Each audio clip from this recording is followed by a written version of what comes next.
Mingalaba, for any Burmese language speakers tuning in today, we wanted to let you know that our Better Burma mission has launched 3 Burmese language podcasts: Myanmar Revolutionary Tales, Dark Era of Burma, and Myanmar Peace, Women, and Security.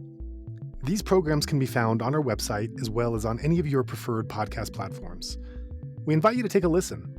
But for now, let's get on with this episode.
And welcome back. Today we're going to be talking about a very sobering topic. Of course, we're all familiar with the phenomenal loss of life and of property that has befallen the people of Myanmar. And a very important issue to discuss is the means by which we can hope to seek reparations for the victims of these crimes. And to discuss this issue with us today, we are joined by Hanji, who is a coordinator at ND-Burma. So, Hanji, I'd like to invite you to introduce yourself for our audience and also to introduce ND-Burma, who you are and what you do. Thank you. My name is Henji, coordinator of the ND-Burma. Firstly, I would like to talk brief about Network for Human Rights Documentation Burma, ND-Burma. ND-Burma established in year 2004 along the Thai-Burma border. We are focusing on human rights documentation, where our member organization based across the country. Some members are based in active conflict areas, some are in ceasefire areas and main cities. After the military failed coup in 2021, now entire country is a conflict area. Now we have 13 member organizations which are diverse in their representation, including ethnic, youth, women, and issue-based organizations.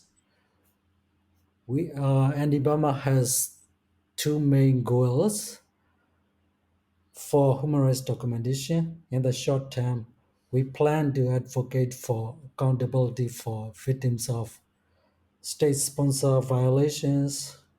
In the long term, using our data as evidence to seek justice, truth, and reparations through transitional justice mechanism. To reach those goals, we have three main programs: trainees, data management, and advocacy. Now, I would like to focus on the training. We conduct the human rights documentation training for field researchers who document the violation on the ground. Normally, we conduct basic human rights documentation training, mainly focus on methodology of documentation process, such as finding the information, type of evidence, gathering evidence, interview with victims, survivor, witness, and analyze of the documentation. In advanced level, we more focus on atrocity of state sponsor and non-state actor abuse, analysis of international crimes such as war crimes, crimes against humanity, and genocide, and international accountability mechanisms such as independent investigative mechanism for Myanmar, the IIMM, ICC, ICJ, university jurisdiction.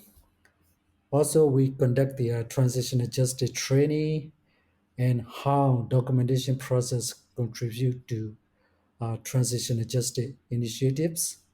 Now we also share our information to the UN agency and national unity government (NUG) for advocacy and accountability purpose.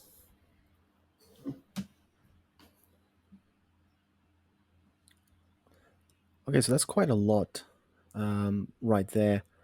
So let's move forward to specifically the reparations component. You've been working on this for quite some time now.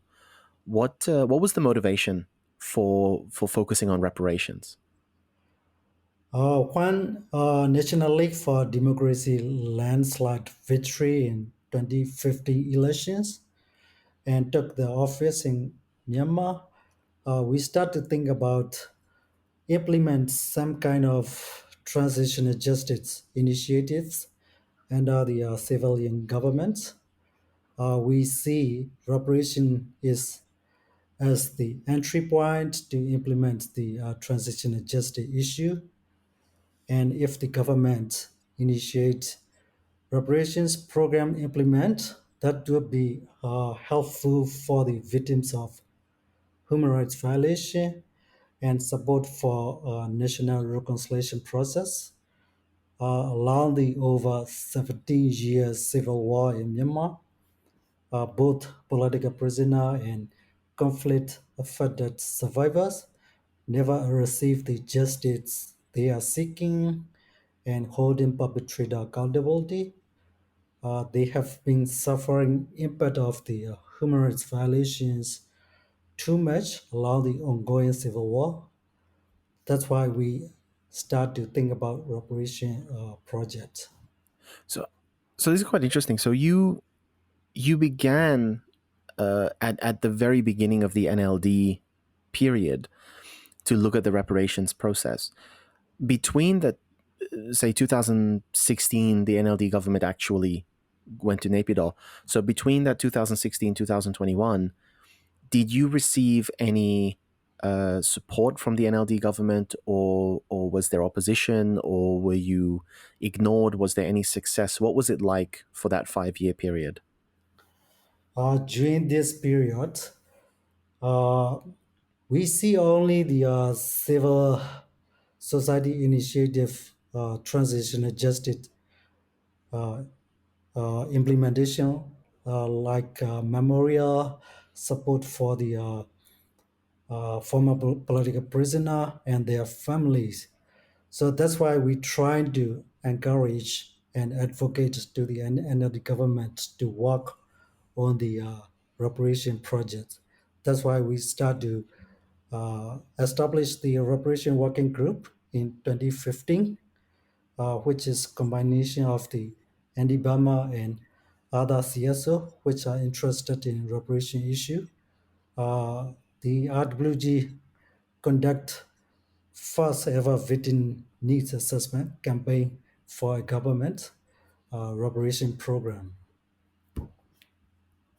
So if the coup had not happened in 2021, how far do you think you would be with the reparation process right now? Would we be in a position where a civilian government would be attempting to compensate the victims of the military's crimes, or would that still be far in the future? Yeah, I would like to explain a little bit about the what we were working on the reparation project after we established the reparation working group. Uh, Firstly, even we understand the concept of the transitional justice, when we start to work and focus on the reparation project, we build the capacity of more understanding about reparation issue through the workshops facilitated by expertise from other countries such as Indonesia, Sri Lanka, and Philippines. Based on other country experience, we decide and focus on the uh, survivors groups and range of human rights violations they had suffered. So survivor of former political prisoner, conflict survivors, and land grab victims, and had suffered a range of violations, including arbitrary arrest, torture, killing, disappearance, rape, forced relocation, and arbitrary taxation. Then we interview conduct with victims of human rights violation between 2017 and 2018. Uh, we conduct interview in 11 states and regions, such as Yaori, Magwe, Zagai, Kalindari, Yangon, and Bago region, and also Shan, Chin, Kachin, Kayin, and Mon states. Final stage, we are able to select 111 cases, 85 cases related to conflict victims, 13 to land grab victims, and 30 to former political prisoners. Most of the violations were carried out by Tamino, now military junta. When we conduct the interview, few researchers ask victims about the human rights violation they suffered, what the physical, psychological, social, and economic impact had been, and what action they would like to see from perpetrators and the government to help them build their lives. According to interview, we see impact of the violations in almost every single case. Victims said their lives had been negatively impacted. Victims often suffer multiple consequences as a result of the violation, including economic hardship, health problems, victims or their children having to drop out of education. Then we collect the victim's desire. The most common desire for justice was in institutional reform for guarantee of non-recurrence. Victims separately asked for either formal guarantees of non-recurrence or some form of governmental reform to prevent state and insurgent violence. Many victims ask for some form of symbolic satisfaction to make them feel like they had received justice. This include public and or private acknowledgement on the part of the perpetrators, apologies, or to receive the remains of those killed and disappeared. Victims frequently ask for compensation to help them overcome the negative consequence of human rights violations. Victims often ask for restitution of their situation to what it was before the human rights violation took place. So they specify return of their lands, property, release of the relative wrongly imprisoned, or full restoration of their civil and political rights. Many victims ask for justice, but they voice low levels of confidence in the domestic legal system. Then we start the policy advocacy because of our objectives to implement reparation projects is campaigning for a government reparation program. Firstly, we launched the report in October 2018 in Yangon, and advocacy to government and member of parliaments in Nevido for several times. And 2020 February, when COVID-19 outbreak in Myanmar, we halt the advocacy during the pandemic, then military fake coup in 2021. So here I would like to explain a little bit about advocacy experience. We receive positive feedback from members of parliaments from both lower and upper house. Sometimes we officially met with MPs from several parliamentary committees in the parliament, and sometimes we invite MPs from various parties outside of the parliament as informal discussion about reparation issue, finding and recommendation of reparations report. When we met with the MPs informally, we also invite some expertise from other countries to share their experience campaigning for reparations for victims of human rights violation in their country. When we met with the MPs in the parliament, according to 2008 constitution and formation of parliamentary committee, each of the committee has at least one representative from military. When we explain about reparations report, victims need assessment, victims desire and recommendation, including how they had been endured the violations mostly committed by military. Then military representative from the committee strongly rejects and give negative response to the information in the report. Mm. So this Yeah, is, if we can continue yeah, campaign policy advocacy at the Navy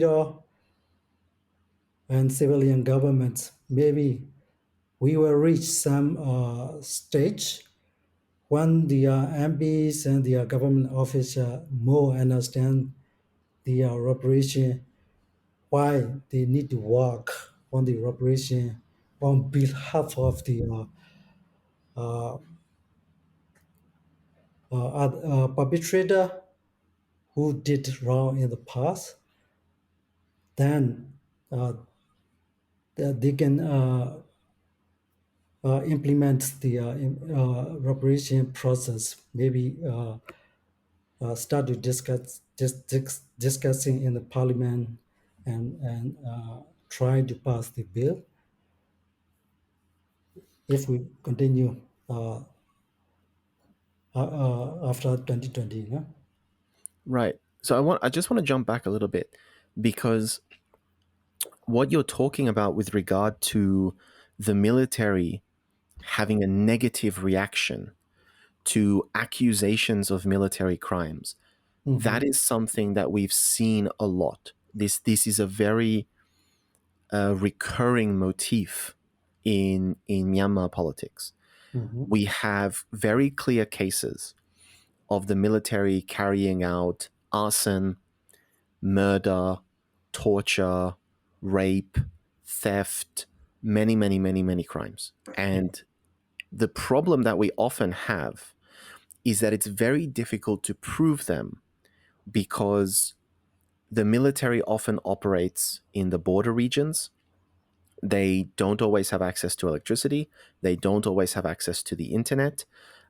They may not have access to reliable policing, reliable courts, and they would have to complain to the commander of a military base and accuse the soldiers of committing a crime, which would be very dangerous for a lot of these civilians to do. So I'm wondering how you've managed to deal with this problem. How do you collect evidence that the military has committed a crime? And when you do have evidence, how do you approach the military to say that the military should acknowledge what they did? Yeah, normally we always focus on the victim approach. Hmm. So when we see the some incident happening in some particular areas, we conduct the interview testimony with the victims, survivors, and the witness, so they can tell their story, their experience, how they have been violent, like torture, like arbitrary arrest, forced labor, forced relocation. Uh, but the problem is the most of the violation happening in the ethnic area. So first off of language barrier. So most of the ethnic population, they cannot properly speak Burmese, and they do not know which battalion, which military units operate in their area. They know this is Burmese military terminal, but they cannot mention exactly what is the military units operate in their area in village. But we have some information about military operation in area where they operate, like kind of military echelon. So basically, the military base in the military command base in each of the state and region. So we have such kind of information from the CSO and some military observation groups. So then we can reference such kind of information, and then we realize which military unit operate in a particular area. Uh, for the complaint mechanism, yeah, it's too much dangerous for the victims or their family complain to the commander of the units operate in their area. Sometimes they committed crimes uh, in the region. So in this situation, we encourage the victims and their family to complain to the Myanmar National Human Rights Commission. Sometimes we also uh, send a complaint letter to the Myanmar National Human Rights Commission. Actually, MNHI is not independent organization, so they don't have capacity and authority to investigate such kind of case. We complain to them. So we always keep the information in our database for someday when we have reliable uh, uh, judicial system in the country or the international judicial system or the regional system. We will use our information for seeking the justice for the victims of human rights violation and the perpetrator accountability. So according to our documentation experience, the victims never see the justice uh, for their seeking and the perpetrator accountability because the military enjoy the institutionalized impunity, and also according to the 2008 constitution, so they enjoy a lot of impunity from the constitution and also the other oppressive law. So, in your experience, does the military ever do any real investigation of its own crimes? Have they ever accepted allegations? Have they ever launched a legal proceeding against soldiers who have been accused of these crimes? Have they ever attempted to cooperate and investigate, or do they always reject the allegations? Sometimes some cases well known because of the media report and the NGO report.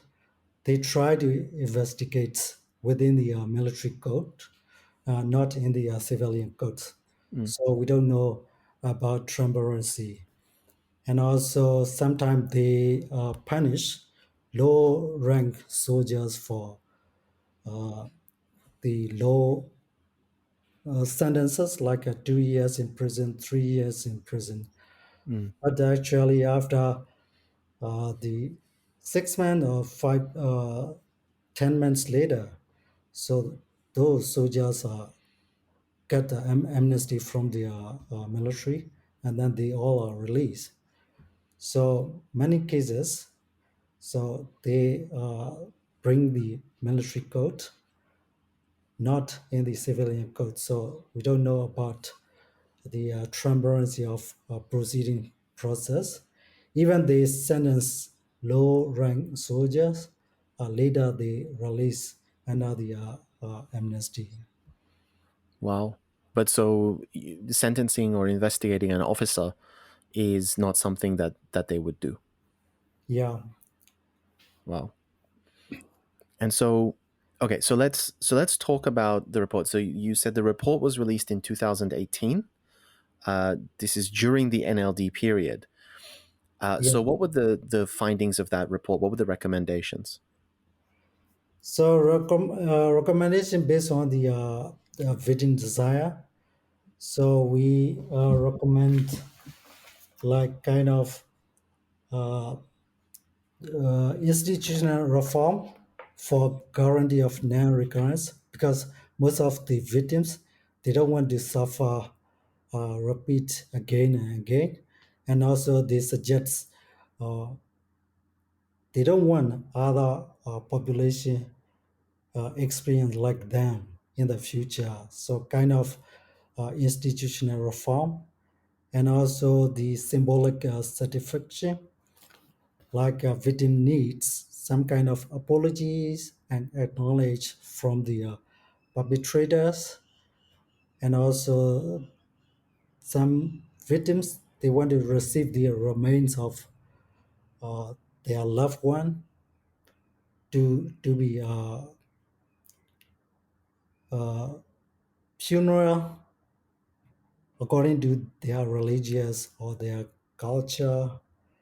And some the victims, they want compensation to help them overcome the negative consequence of human rights violation, and also restitution, like the land grab victims, they want back their land before the situation human rights violation took place, and some political prisoner, they want back their professional license, like lawyer license, medical doctor license, and also some political prisoner in exile. They want back their citizenships. So based on their desire, we recommend like institutional reform, like symbolic satisfaction, and the compensation, restitution. Yeah, that's all. Okay, so it's still quite a lot that needs to be done. So let's talk about that subsequent period. So after 2018, we start moving forward. We go into 2020. We obviously have even in late 2019, we started having rumors of COVID-19 spreading. Back then, we called it the Wuhan flu. And early 2019, it starts getting more and more. Sorry, 2020, it starts getting more and more serious. And so most of 2020, the government is focusing on COVID-19. And then, of course, February 2021, we have the military coup. So between the 2018 report and the 2021 coup, let's talk about the advocacy that you were doing in Naypyidaw. What was going on after this report was published? Yeah, as I mentioned before, firstly, we explain about the why we are working on the reparations. So if the government implements reparation projects, so that will be support for the national reconciliation process, and the uh, health for the victims of human rights violation for rebuild their life. So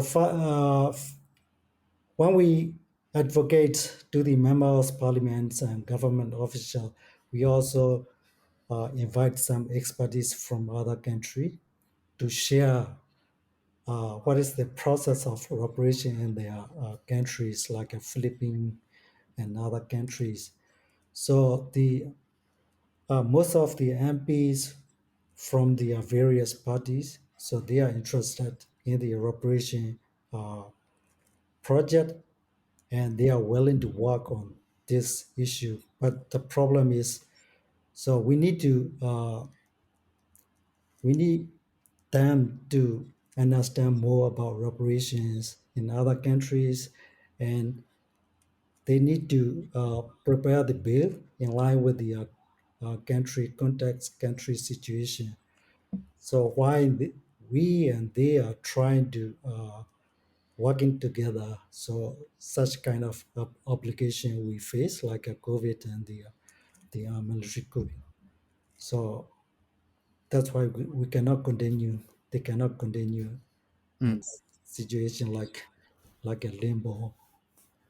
absolutely. And we're going to talk about the coup in a second, but I just want to go back and recover the significance of what we're doing.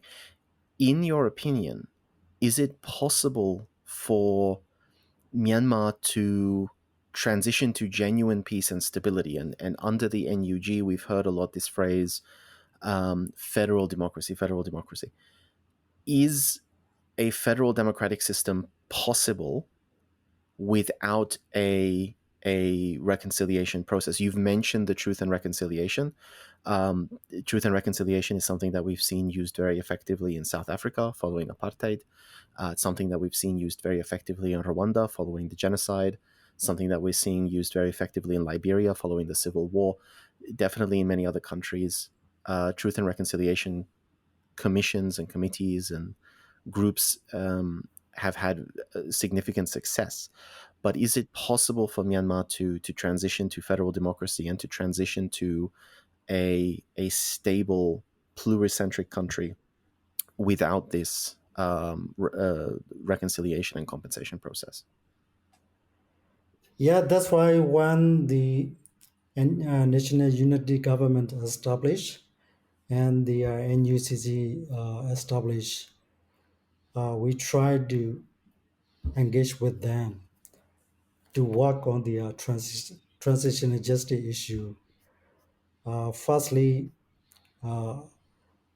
even though we cannot continue policy advocacy about reparation due to pandemic and the fake coup, we successfully conduct one transitional justice seminar for the National Unity Consultative Council (NUCC) and the National Unity Government of Myanmar (NUG) in December 2021. We invite International Center for Transitional Justice to facilitate the workshop focused on how transitional justice measure can be incorporated or even guaranteed in a constitution. As in this workshop, the expertise from South Africa, Philippines, and Chile, they explain about when they prepare the drafting constitution in their countries. So this is a first stage to introduce transitional justice issue to the new stakeholder. No? Now they are learning a lot, human rights advocacy, and also working a transitional justice issue, and also the within the drafting of federal democratic of new constitution, how they can be incorporate the transitional justice issue. So now the process is still ongoing. Huh? Mm, absolutely. So now let's finally move ahead to the current situation. So obviously, a lot of the work that you were doing has been cut short by the military coup.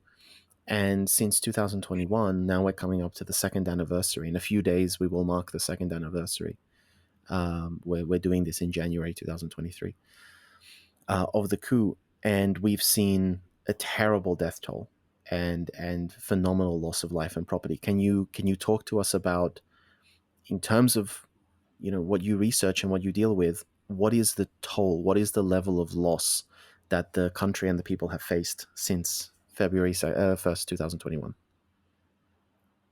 Now, 2 years after the military attempted coup against the democratically elected government, collapse all areas such as social, political, and economic rights, mass human violations by junta troops, thousands of civilians are killed, detained, hundreds of thousands of civilians are as IDPs without essential needs. As our member documentation show, after 2 years of failed coup, almost 3,000 killed, over 70,000 arrested, over 13,000 stay detained. Staggering further, 1.2 million people have been internally displaced, and over 70,000 have left the country.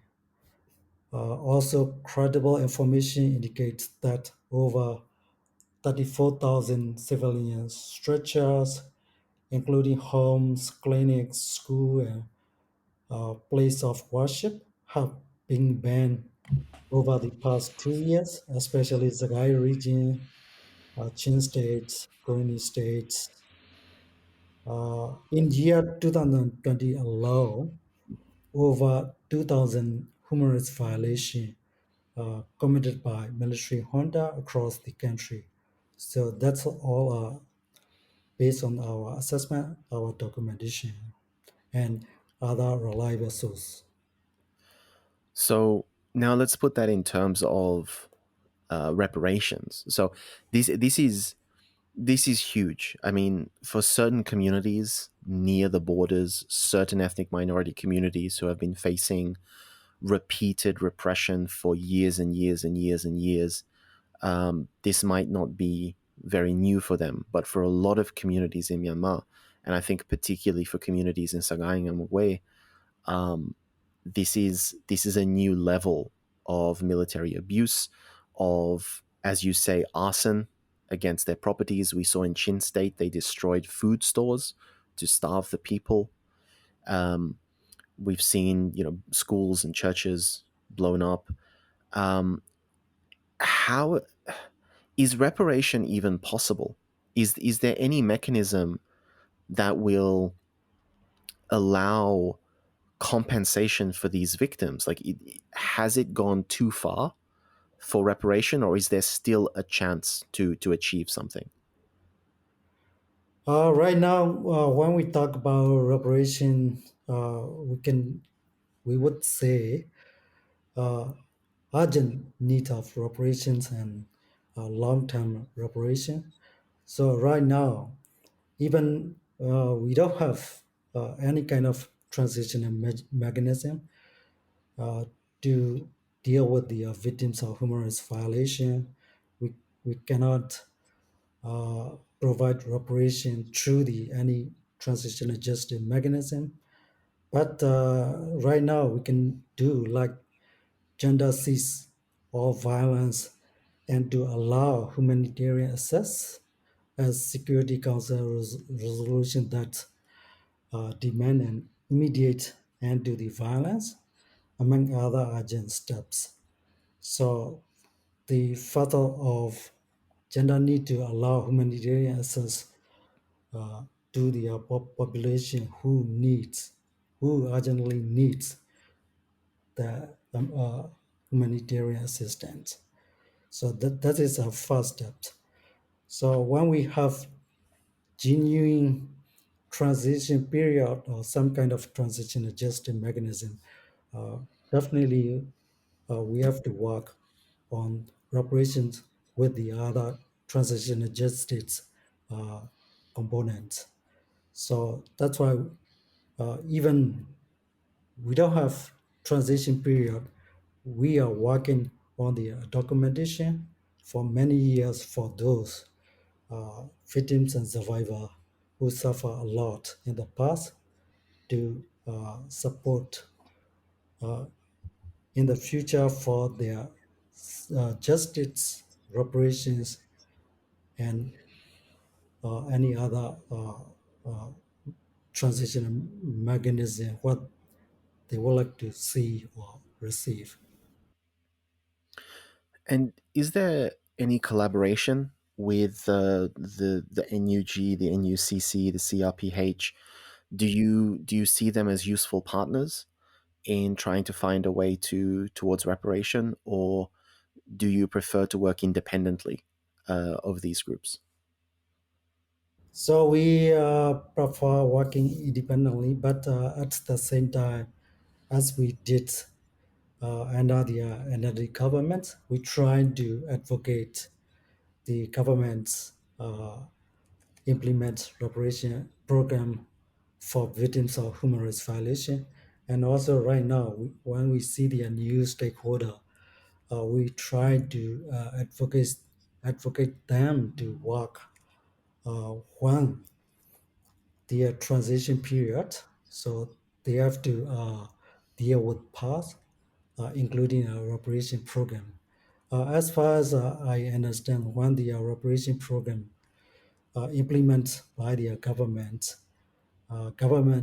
need to assess like documentation, establish the kind of truth and reconciliation commission, based on the recommendation of and finding of the truth and recommendation, the government implement the reparation policy or reparation project.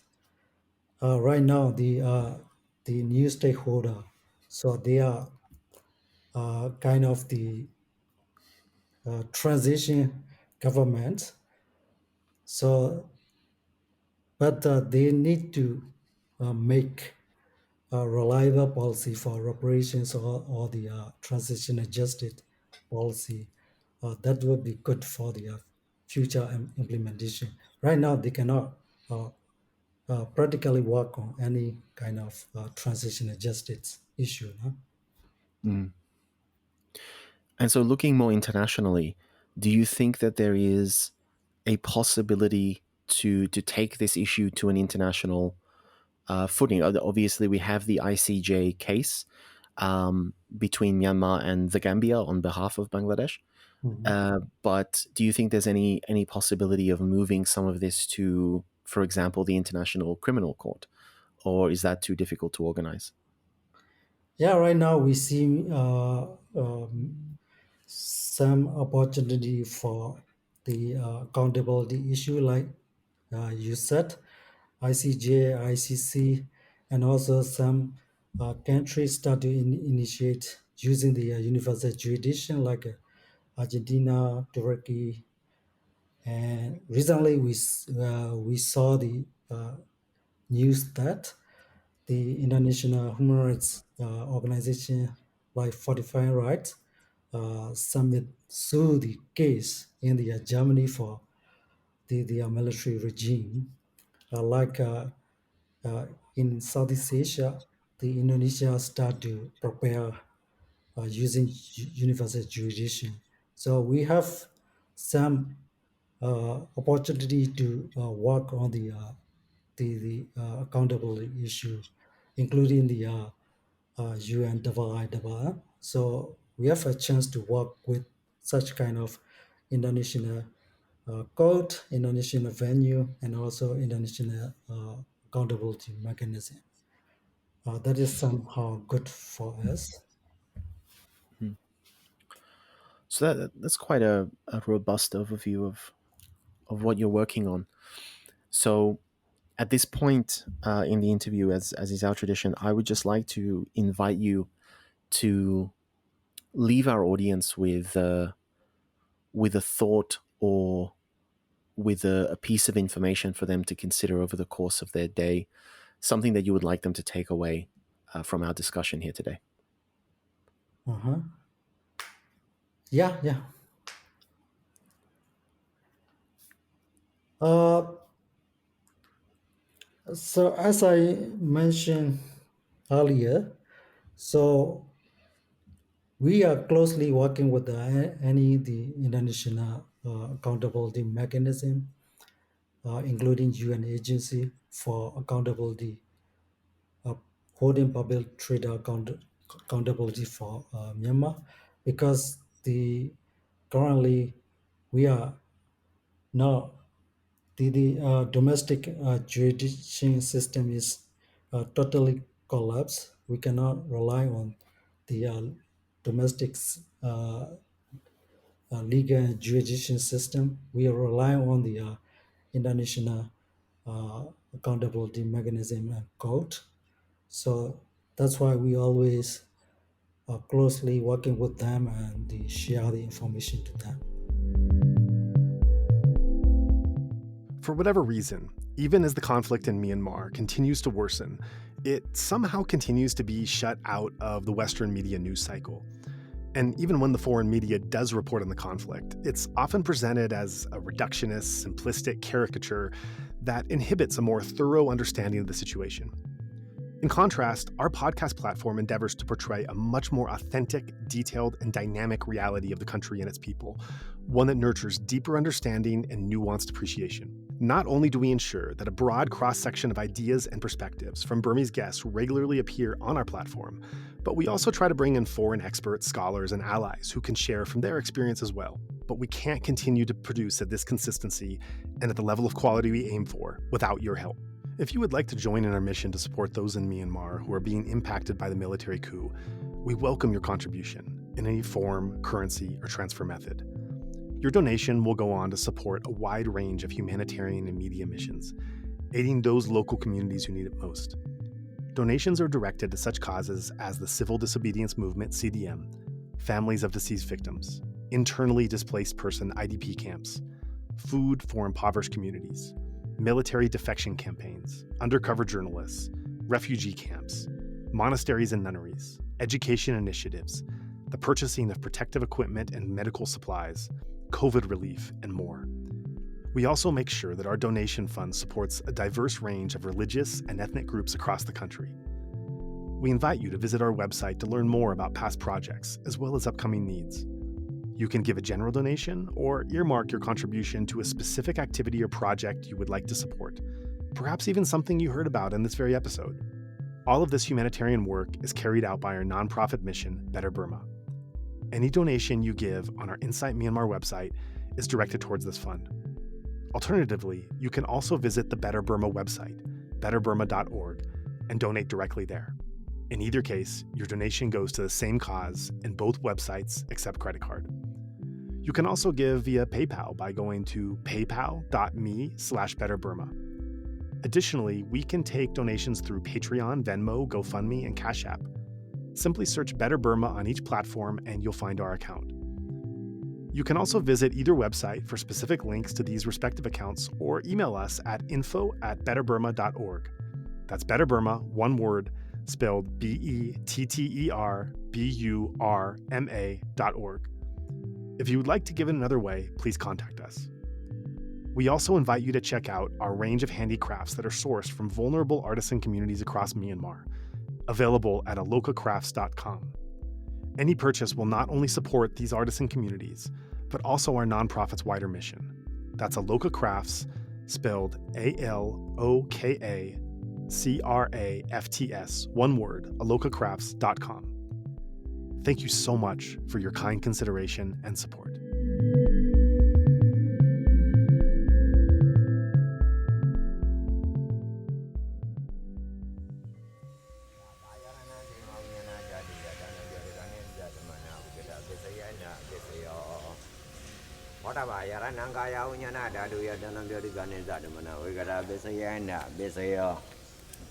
Oba yarananda dayananga yaranaya dayanam boda yaranam